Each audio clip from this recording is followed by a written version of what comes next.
ఓం శ్రీ మాత్రే నమః. ఛానల్లోకి స్వాగతమండి.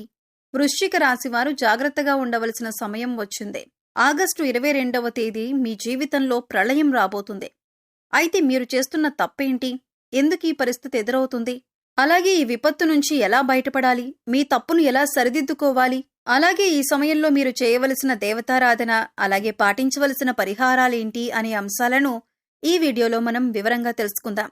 కానీ అంతకంటే ముందుగా మీరు కనుక మన ఛానల్ని ఇప్పటివరకు సబ్స్క్రైబ్ చేసుకోకపోతే సబ్స్క్రైబ్ చేసుకొని పక్కనే ఉన్న బెల్ ఐకాన్ నొక్కి ఆల్ సెలెక్ట్ చేసుకుంటే మేము ఇలాంటి వీడియోస్ అప్లోడ్ చేయగానే ముందుగా మీకు నోటిఫికేషన్ వస్తుంది. అలాగే వీడియో నచ్చినట్లయితే లైక్ చేయండి. మీ జీవితానికి అలాగే మీ భవిష్యత్తుకు సంబంధించి ఆసక్తికరమైన అంశాలను కూడా ఈ వీడియోలో తెలియజేస్తాం. అందుకోసం మీరు ఈ వీడియోని ఎక్కడా కూడా స్కిప్ చేయకుండా చివరి వరకు చూడండి. అప్పుడే మేమేం చెబుతున్నామో మీకు పూర్తిగా అర్థమవుతుంది. ఈ రాశి వారికి కోపం చాలా అధికంగా ఉంటుంది. అయితే వచ్చిన కోపం ఎక్కువసేపు నిలవకపోయినా కూడా ఈ కోపం వల్ల అనేక రకాల సమస్యలను కొని తెచ్చుకుంటారు. చిక్కుల్లో పడే అవకాశం కూడా ఎక్కువగా ఉంటుంది. అంతేకాకుండా మీ జీవితంలో ఒడిదుడుకుల సమస్యలు కూడా ఎక్కువగానే ఉంటాయి. ఎన్ని ఒడిదుడుకుల సమస్యలు ఉన్నప్పటికీ కూడా అధికంగా శ్రమపడి వీరి బాధ్యతలను సక్రమంగా నెరవేర్చి ఒక మంచి స్థాయికి చేరుకుంటారు.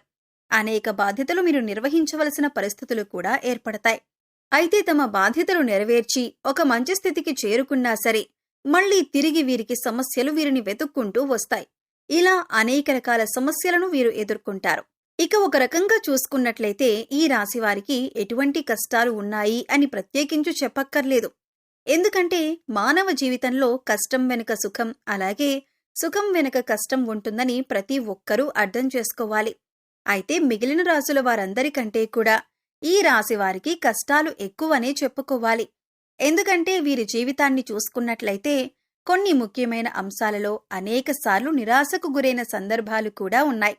అలాగే ఈ రాశివారు దయాగుణం, దానగుణం కూడా అధికంగా కలిగి ఉంటారు.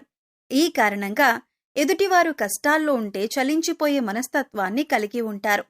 ఇక వీరి దగ్గర సహాయం చేసే పరిస్థితి ఉన్నా లేకపోయినా ఎదుటివారు కష్టాల్లో ఉన్నామంటే మాత్రం ఖచ్చితంగా సహాయం చేస్తారు.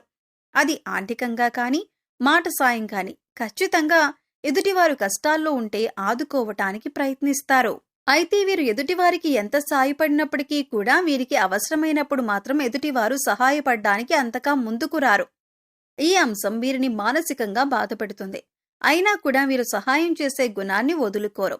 ఎదుటివారి చేతిలో ఎంత మోసపోయినా మళ్లీ తిరిగి వారినే నమ్ముతూ ఉంటారు. ఒక రకంగా ఈ రాశివారు మానసిక దృఢత్వాన్ని కలిగి ఉంటారనే చెప్పాలి.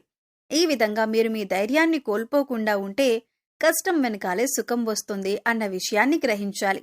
ఇక మీ కింద పనిచేసేవారు, అలాగే మీతో పనిచేసిన వారు పదోన్నతులు పొంది మంచి స్థాయికి ఎదిగి ఆర్థికంగా పురోగతి సాధించినా కూడా మేం సాధించలేకపోయాం అనే బాధ మీకు కలగకూడదు. మీరు ముఖ్యంగా గుర్తుపెట్టుకోవాల్సింది ఏంటంటే ప్రతి ఒక్కరి జీవితంలో కష్టాలు ఒకే రకంగా ఉండవు. ఒకరికి ఆర్థిక సమస్యలుండొచ్చు, ఒకరికి మానసిక సమస్యలుండొచ్చు, మరొకరికి కుటుంబ సమస్యలు, అలాగే మరికొందరికి వైవాహిక జీవితంలో సమస్యలు ఉండొచ్చు. ఎవరికి ఏ సమస్య ఉందో మనం చెప్పలేం. కాబట్టి ఎదుటివారికి సమస్య లేదు అని మీరెప్పుడూ అనుకోవద్దు. అలాగే అన్ని కష్టాలు నాకే వచ్చాయి అని మీరు కుంగిపోవద్దు. మానసిక ధైర్యాన్ని అధికంగా కలిగి ఉండాలి. ఈ విషయాన్ని మీరు గమనించి జీవితంలో ముందుకు సాగాలి. మానవ జీవితంలో కష్టసుఖాలు అనేవి సర్వసాధారణం. అయితే గతంలో మీరు పడిన కష్టాలకి ఇప్పుడు పరిష్కారం అనేది లభించబోతుంది. శివయ్య అనుగ్రహంతో మీ ప్రతి సమస్యకి ఒక పరిష్కారం దొరుకుతుంది. ఇక ఈ రాశివారి జీవితంలో రాబోయే ప్రళయం ఏంటి అంటే మీరొక సమస్యతో ఇబ్బంది పడబోతున్నారు. పరమశివుడి యొక్క అనుగ్రహం ఉన్నప్పటికీ ఒక రోజునైతే మీరు సమస్యను ఎదుర్కోబోతున్నారు. ఆ రోజు ఏంటంటే గనుక ఆగస్టు 22. ఆ రోజున మీరు చాలా జాగ్రత్తగా ఉండవలసిన సమయంగా చెప్పుకోవాలి. ఎందుకంటే మీ భవిష్యత్తుకు సంబంధించి ఒక ముఖ్యమైన అంశంలో నిర్ణయం తీసుకోవలసి వస్తుంది. ఈ సందర్భంలో మీరు కొన్ని నిందలు, ఆరోపణలు ఎదుర్కోవలసి ఉంటుంది. అయితే ఈ రోజున మీరు ఎదుర్కోబోయే సమస్య ఏదైతే ఉందో అది మీ భవిష్యత్తు పైన తీవ్రమైన ప్రభావాన్ని చూపిస్తుంది. పొరపాటున మీరు తీసుకునే తొందరపాటు నిర్ణయం వల్ల మీ పైన నేరారోపణ చేయబడుతుంది. కాబట్టి ఈ సమయంలో మీరు చాలా జాగ్రత్తగా ఉండాలి. ఈ సమయంలో మీరు బయట వ్యక్తులతో కానీ, ఇరుగు పొరుగు వారితో కానీ దురుసుగా ప్రవర్తించటం వల్ల, దురుసుగా మాట్లాడటం వల్ల కేవలం మీ తొందరపాటుతనం వల్ల మీరు అనేక రకాల నిందలు, ఆరోపణలు ఎదుర్కోవలసి వస్తుంది. ఇందుకోసం మీరు మాట్లాడే ప్రతి మాట కూడా ఆలోచించి ఆచితూచి మాట్లాడాలి. లేదంటే చిన్న అంశంలో గొడవ కూడా పెద్దగా అవటానికి దారితీసే అవకాశం ఉంటుంది. అందుకోసం మీరు ఈ అంశంలో జాగ్రత్తలు తీసుకోకపోతే మాత్రం భవిష్యత్తులో మీకు ఇది ముఖ్యంగా గుర్తుండిపోయే అంశంగా మారిపోతుంది. అంతేకాదు, మీరు జీవితంలో మర్చిపోలేని విధంగా ఈ అంశం మీపైన ప్రభావం చూపిస్తుంది. ఇటువంటి ఒక ముఖ్యమైన సంఘటన మీ జీవితంలో కనిపిస్తుంది. కాబట్టి ఈ సమయంలో మీరు జాగ్రత్తగా ఉండాలి. ఈ సమయంలో మీరు మౌనంగా ఉండటానికి ప్రయత్నించండి. అలాగే దురుసుగా ప్రవర్తించకండి. ఈ రాశి వారికి కోపం అధికంగా ఉంటుంది. ఇక ఈ కోపం వెంటనే తగ్గిపోయినప్పటికీ కూడా మీరు అధికంగా కోపం ప్రదర్శించిన సమయంలో ఫలితాలనేవి మీకు వ్యతిరేకంగా రావచ్చు. అప్పటికీ సమస్యలు మిమ్మల్ని చుట్టుముట్టవచ్చు. ఇక ముఖ్యంగా ఇటువంటి సమస్యల నుంచి బయటపడటానికి మీరు దురుసుతనం, అలాగే కఠినంగా మాట్లాడే స్వభావాన్ని తగ్గించుకోవాలి. అది మీ కుటుంబంలోనైనా, ఇరుగు పొరుగు వారితో అయినా, సన్నిహితులతో అయినా, పై అధికారులతో అయినా, లేదా మీ ప్రేమైన వారితోనైనా మీరు సౌమ్యంగా మాట్లాడటానికి ప్రయత్నించాలి. అయితే ఇటువంటి విపత్కరమైన పరిస్థితుల నుంచి మిమ్మల్ని కాపాడేది ఆ పరమశివుడే. అందుకోసం మీరు ఆ పరమశివుడి యొక్క ధ్యానం చేయండి. ప్రతిరోజు కూడా మీకు సమయం దొరికినప్పుడల్లా ఓం నమః శివాయ అనే పంచాక్షరి మంత్రాన్ని చదువుకోండి. అలాగే రోజు మీకు వీలైనన్ని సార్లు మృత్యుంజయ మహామంత్రాన్ని చదువుకోండి. ఇలా చేసినట్లయితే కనుక మీ జీవితంలో ఎదురయ్యే ప్రతి సమస్యకి కూడా ఆ పరమశివుడు వెంటే ఉండి పరిష్కారాన్ని చూపిస్తాడు. అంతేకాదు, పరమశివుడి యొక్క అనుగ్రహాన్ని పొందుతారు.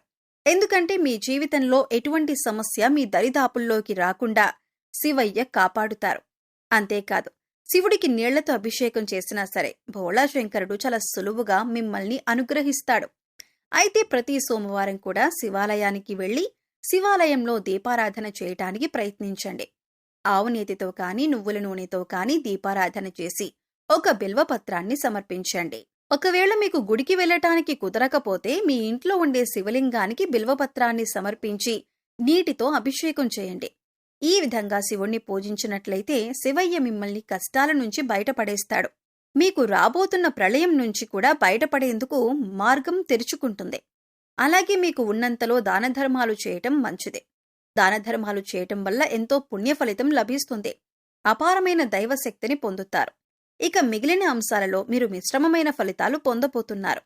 అయితే మీకుండే కోపం, మాట తీరు, అలాగే కఠినమైన స్వభావం కారణంగా ఈ సమస్య పెద్దదయ్యే అవకాశం ఉంది.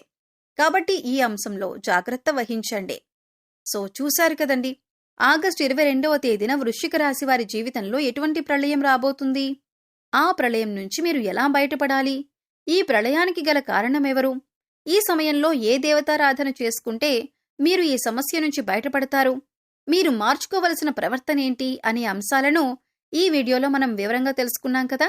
ఈ వీడియో మీకు నచ్చినట్లయితే లైక్ చేయండి. మీ ఫ్రెండ్స్ అండ్ ఫ్యామిలీ మెంబర్స్లో వృశ్చిక రాశి వారు ఉంటే వారితో ఈ వీడియోని షేర్ చేసుకోండి. అలాగే ఇప్పటి వరకు మన ఛానల్ని కనుక సబ్స్క్రైబ్ చేసుకోకపోతే సబ్స్క్రైబ్ చేసుకుని పక్కనే ఉన్న బెల్ ఐకాన్ నొక్కి ఆల్ సెలెక్ట్ చేసుకుంటే మేము ఇలాంటి వీడియోస్ అప్లోడ్ చేయగానే ముందుగా మీకు నోటిఫికేషన్ వస్తుంది. మరో చక్కటి వీడియోతో మళ్ళీ కలుద్దామండి. ఓం శ్రీ మాత్రే నమః.